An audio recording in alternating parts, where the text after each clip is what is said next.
duk sunan ne aka jama'a assalamu alaikum wa rahmatullahi wa barakatuh. Yanzu war haka muna cikin makabartan Gwandosa da kuma sabuwar kawo. Ga yana cikin gida aka kira ni akan cewa in zo in diba akwai wani abun da aka ga a makabartan. Ko da na zo ga irin abubuwan da nake gani, ga mai kama da gora haka da suna a jiki, za mu diba za mu iya ganin ga sunaye, ga sunan inna lillahi wa inna ilaihi raji'un. Wannan a rubuce ne a jikin wannan inna lillahi wa inna ilaihi raji'un,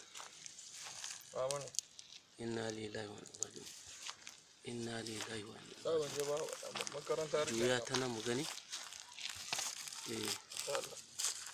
inna lillahi wa inna ilaihi raji'un, inna lillahi wa inna ilaihi raji'un.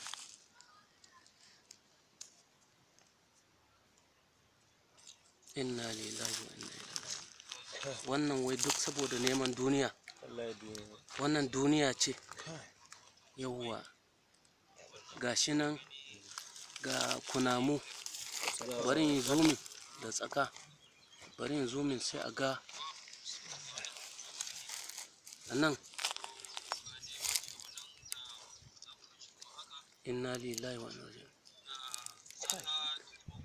Dala wai sunan waye a rubuce a jikin Malam Nasiru Ahmad. Malam Nasiru Ahmad da waye? Da kuma Haruna Aliyu. Haruna Aliyu. Ka inna lillahi wa inna ilaihi raji'un. Wannan babu shakka fa 'yan siyasa ne suke wannan abun.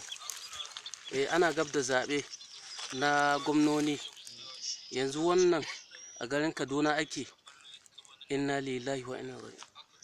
A cikin likafani aka binne. To insha Allah asirinsu ya tonu, asirinsu ya tonu. Ta karye, ta karye. Ai Nasiru na Allah ne. Nasiru yana ba wai yana ma kanshi hidima bane, yana wa al'ummar musulmai, musulunci da musulmai hidima. Shi yasa 'yan shi'a da kiristoci ba su son shi.